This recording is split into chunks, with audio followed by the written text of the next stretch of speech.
Welcome back to another edition of Big in Biz with DiViz. Boy, do I have a special treat for you today. We had a fabulous year on the podcast, lots of great guests. And today I want to give you our end of year holiday edition highlight reel. I got 5 of, to me, the best moments that we spent on all of the podcasts. My first guest is Meg O'Connell. She is the founder and CEO of Global Disability Inclusion. She talked about not only getting companies to be disability compliant, but then moving them to be disability competitive, a term that I hadn't heard before. She talks about when they become disability competitive, we all benefit. Take a look.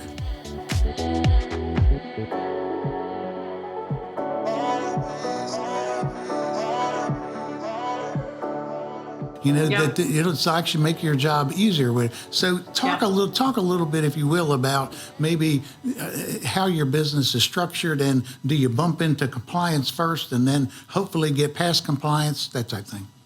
Yeah, absolutely. And it's funny, we have a roadmap on our website, which is globaldisabilityinclusion.com. It's called The Evolution to Disability Competitive. And so it's most companies, you know, even 10, 15 years ago, disability was not on their radar, right? The ADA happened 31 years ago. And then 6, 7 years ago, we had what's called Section 503 of the Rehabilitation Act, which set aspirational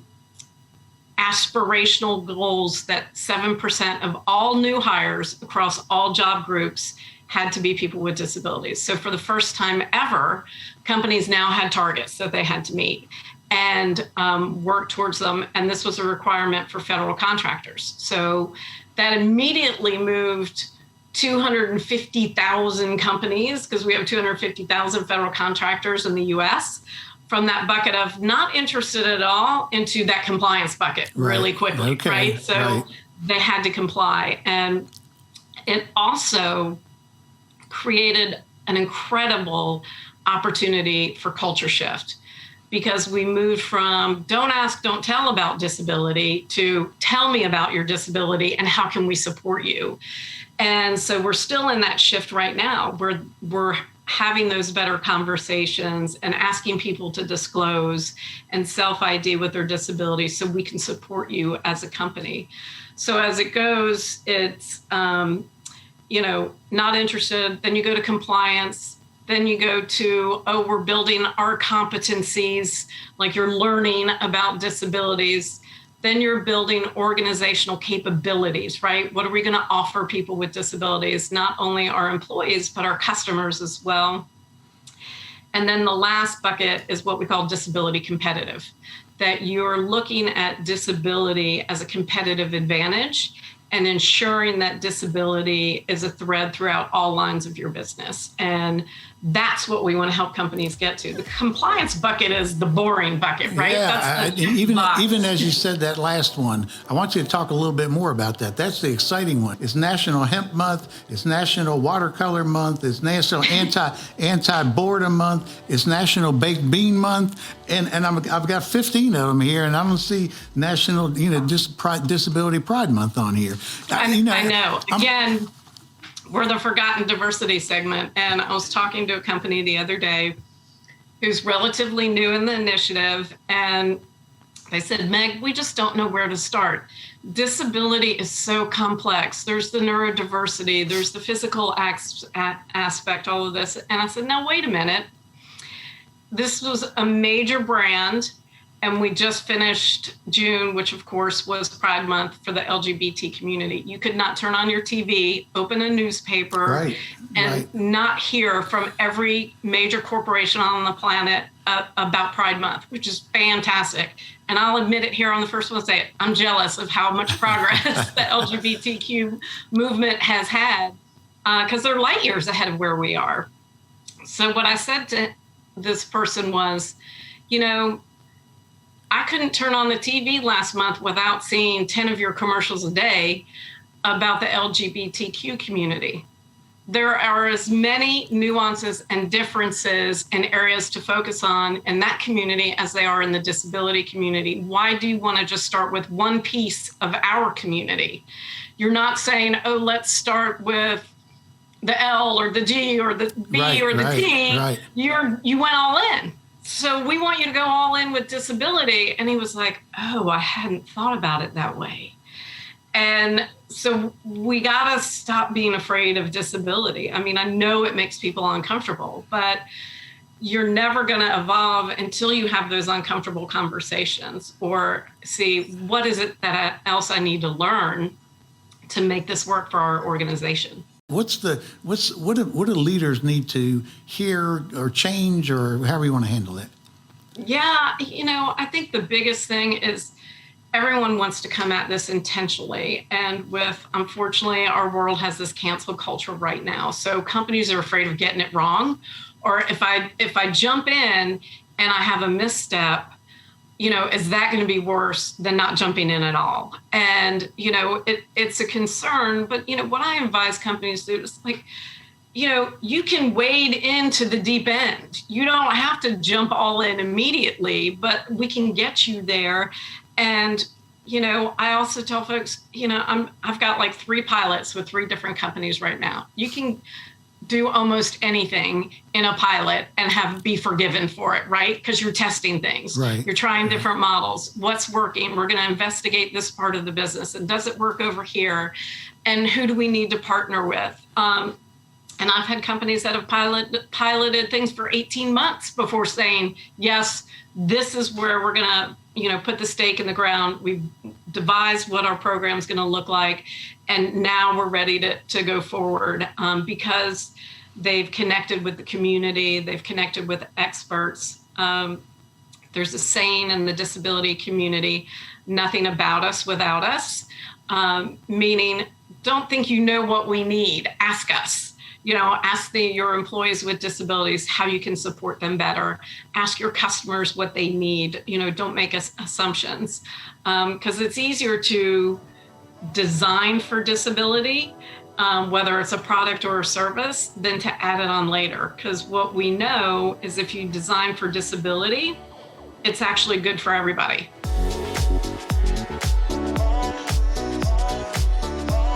Maria Armstrong and Tangee Allen, founders of Raising Expectations, talk about how difficult the pandemic has been for a lot of their youth. And of course, that's the group that they serve. Yet they talk about how they adapted their organization to meet the changing needs of the kids.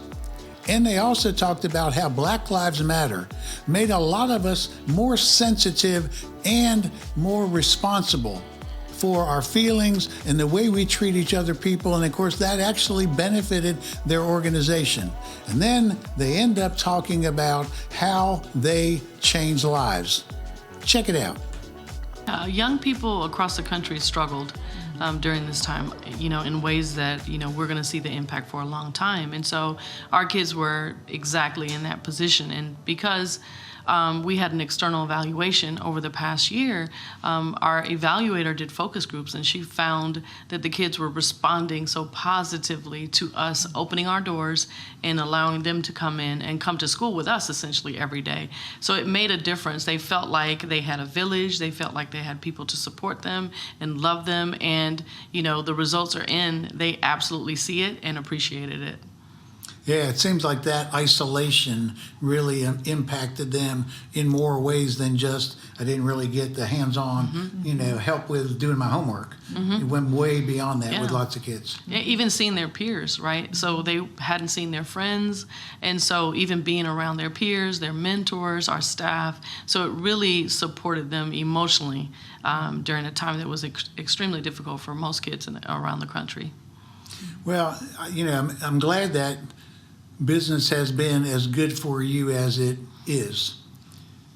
Lots of things happened the last couple of years.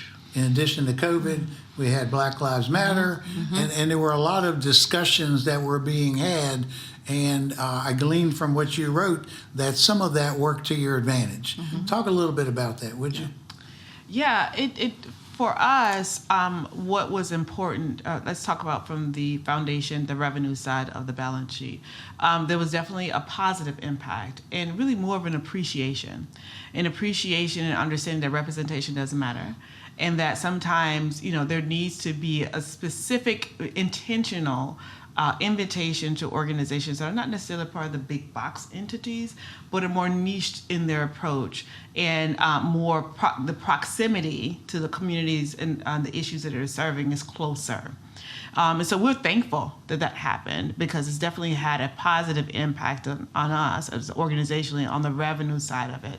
And just the degree of sensitivity to, how this can have an impact on us as a organization that's founded and ran by women of color. That appreciation is definitely something that we acknowledge. And then also given the demographic profile of the students and the families that we serve. So people understand that particularly for the cluster that we serve, that they were having challenges prior to COVID, that there must be an exponential impact on them as a consequence of it. So that's one of those unintentional benefits. It caused people enough time to pause, think, be reflective, and question their intent, how they fund, how they move, how they view things. So that's been helpful, for sure.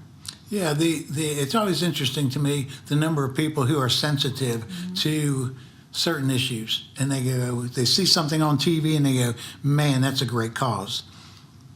But what is lacking is taking action. Mm-hmm. It's great for people to be sensitive and compassionate about what you're doing. It's another thing to say, hey, we need a little help here too. Mm-hmm. When you find people like that who are reaching out and going, man, you guys are doing great work, how do you get them to turn the corner and go, yeah, well, this costs. We can't do this for free. Yeah, so going all the phone calls and taking the kids on the trips and taking them to school, all that. How do you turn the corner with some of those people? What's your 1 minute message or commercial to, hey, check us out. We got some good things going on. Let me tell you how we are different, because I really want to get into that. You talked a little bit about that in terms of proximity, but there's other ways that you're different too. So talk a little bit more about that. Okay, so I will tackle that question from directly. What I would say is we change lives. Like, we're taking young people from communities that are significantly under-resourced, communities that have all of the, all the data and the statistics that most people would say, I would never want to live there. And we're convincing these children and these families that they can have a different life. Why and how? Because it's in them. It's intrinsically there. We're just helping to pull it out of them. And so we do that with a lot of programs, but we do that with some amazing staff and people who really care. So that's what we do. And we take kids from 5th grade all the way to college. And then we make sure they graduate college. And then we make sure they get into a career pathway that they can economically change their family story. Jackie Blakely, Director of Engineering, Procurement, and Construction at Southern Power, talked about leadership. And as a leader, she talked about being the organizational architect. And simply what that means is tuning in, getting to know your people so well that you understand what their strengths are, what their motivations are, so that you can put everybody in the right position and give them an opportunity to be as successful as they are capable of being. Take a look. I just shot a video for YouTube titled, Will You Coach Me? And it's interesting, Jackie, that you mentioned the sports analogy, because in that video I said, my whole career has been involved in sports as an athlete and also as a coach, and how much I learned about true leadership from sports, that people who haven't necessarily been in sports, but they want to be in leadership, my suggestion was, you need to read some of these books. You need to listen to some of these interviews with some of these coaches, because as a coach, essentially you do all the preparation of your team, and then on game day, you do a little bit of involvement, but it's basically getting an assessment of how well did you coach them. Now they're out there on the field doing their thing. It's going to reflect on, did you do a good setting them up for it, or did you not do a good job preparing them for that date? You're absolutely right. I think this also kind of comes around to, as a leader, you're the organizational architect, exactly what you're talking about. As the coach as well, you are expected to be able to put the right people in the right position to be successful. And that really brings the beauty of the diversity and the art of inclusion into this, that as leaders, our role is to search for the best fit for everyone to be successful. But when I bring it around to kind of more of the technical engineering construction, we all know that we shouldn't be forcing a square peg into a round hole either. And so when it comes to people, you have to spend the time, because it is work, to get to know really what are their strengths individually, what are their natural tendencies, how are they wired, and create opportunities for them to be successful. Back to sports, you might have, been recruited as a quarterback, but you might end up being a tight end. So you gotta customize that approach because in order for everyone to bring, the new term, their full selves, best selves to work, getting the most out of everyone, at the end of the day, you want folks to be ultimately satisfied with their ability to achieve through their work and be seen as successful. So exactly what you're describing, that's less about, the technical capability and more about a leader's ability to tune in where they need to be tuned in. Big in Biz will be right back after this short break. The number one reason why most people are unsuccessful is that they hate doing the work. Man, I don't even want to think about thinking about getting prepared. For those of you who are really struggling with, I don't really want to do the work, I've done most of the work for you. I've made the process easier. All you got to do is pick up one piece of material and everything that you need is there. I guarantee it. I've got thousands of students from my classes who've been successful using this approach. I know it works. You need to up your game. You can do it, but you got to figure out what's the best way for me to do it. You need to start preparing now. Everything that I knew over 40 years is in my book and in my interviewing skills online course. Everybody's got a favorite learning style. All you got to do is watch it, read it, listen to it. See ya. Marcella Cox, who is a physician and is the healthcare medical director of Premise Health, talked about the relationship between a patient and the doctor. And she talked about how to enhance that. And one of the questions that a lot of people come to her with is my doctor going to be able to understand me and be able to help me? She talked about her approach that involves education and how she addresses that, and how when people really buy into and understand their treatment, they tend to own it more and participate more in their treatment. Take a look. I really feel like when I talk to people and when they're telling me their story, I don't just hear the words that they're saying. I almost feel like I can see the story behind it. And so I can be keeping a mental note of what they are telling me they're worried about, and then my little subset of notes of the things that I see that I plan to address that they're not even talking about, but I'm fairly certain are also issues, contributors, or maybe even the primary issue. What are some of the things that people, and this may be a harder question to answer than I'm hoping it is. What are some of the things that people come in worrying about? Is there, if you were to categorize those, there's a ton of people who come in and this is their number one concern with doctors, with medicine, with healthcare in general, or is it across the spectrum, everybody's got something a little bit different? Yes, to both. So when they come in, typically there's going to be two primary concerns, I think. One is the medical condition that brought them in, if there is one. And then the second is that they're not going to get the help they need. I mean, there's always that worry of, am I going to be able to talk to this doctor, and are they going to understand, and are they going to be able to help me? So given both of those, again, my goal is always to try to come alongside the patient. You know, what I do is I try to say, okay, tell me about what you know about this situation you're worried about. And then they'll talk for a little while, and I'll listen, and then I'll say, okay, I have some suggestions of things that I'm thinking about, and let's talk about, what you think about that. And then if there's education opportunities, as you imagine there always are, I'll offer to give them information. And I'm very careful about this. I offer it. I don't just give it. It's really important to me that my patients say, yes, what can you tell me? They're more receptive that way. And I have an inclination that they're going to be more likely to hear me and to understand it if they have literally asked me for that bit of information. And we'll go through it. I spend all the time. And our final clip is with Shondrella Avery. She's an actor, producer, a tech owner.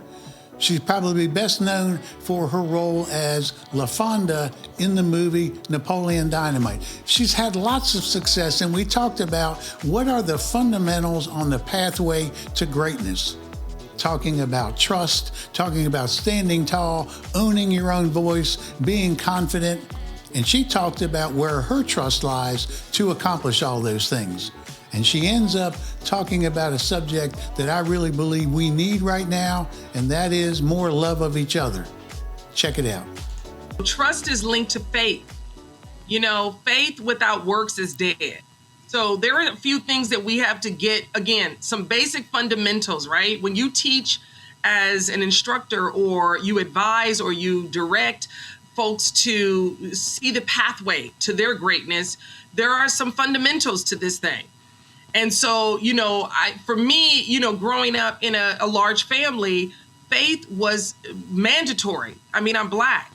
We still are operating in faith every single solitary day. Faith that we're going to be able to vote in this country. Go figure. Right. Faith, right? Faith in that.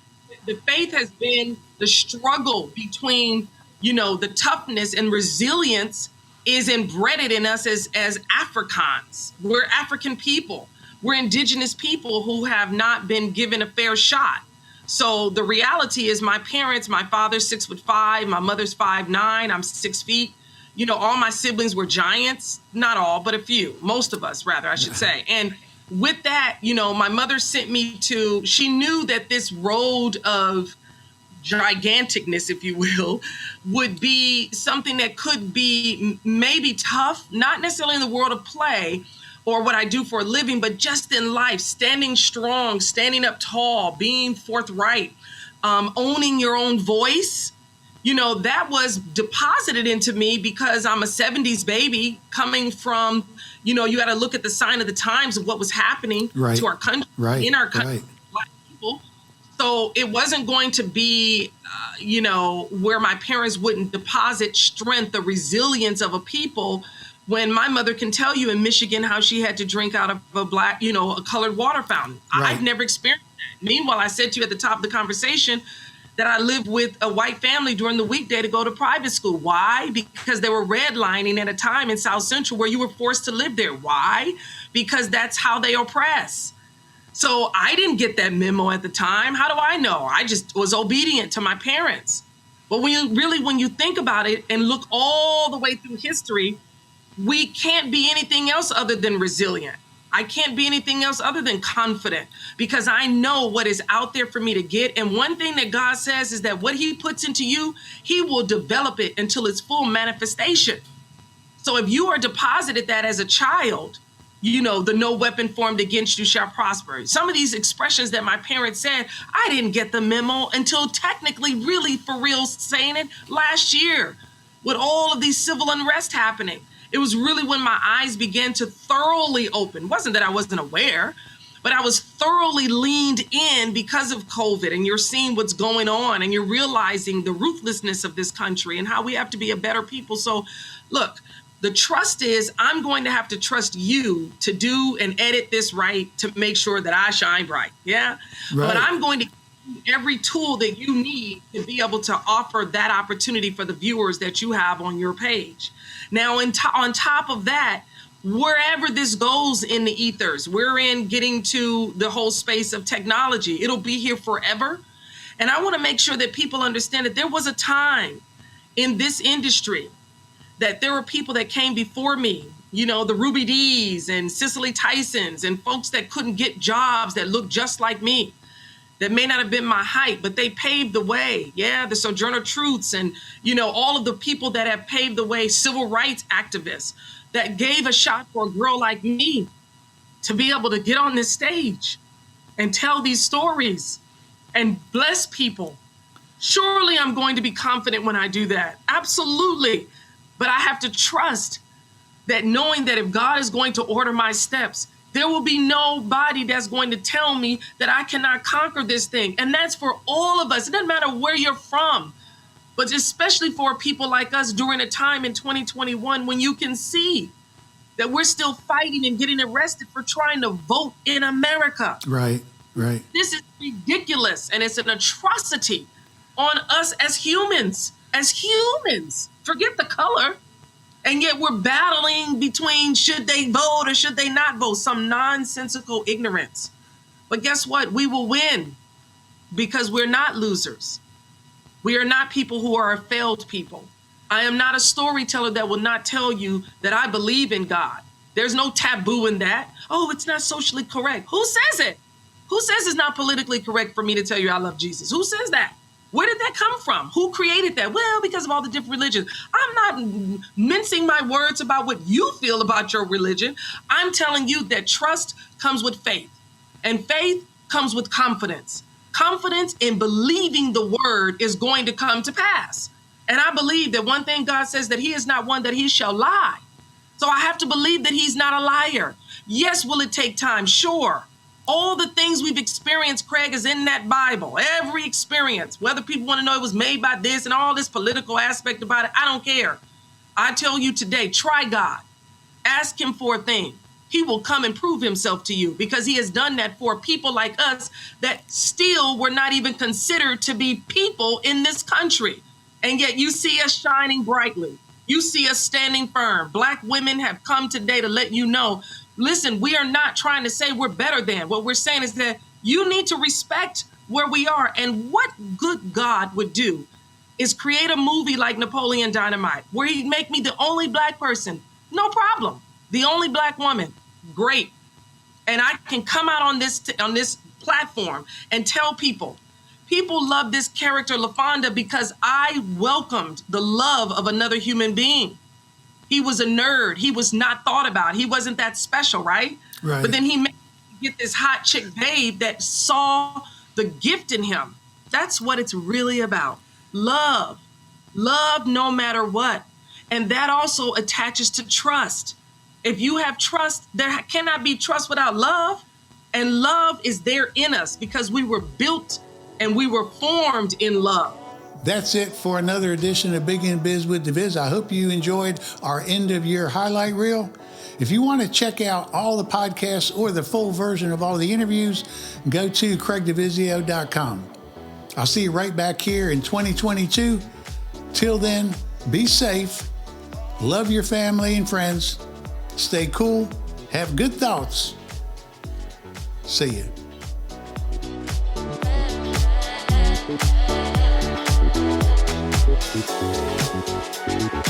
Oh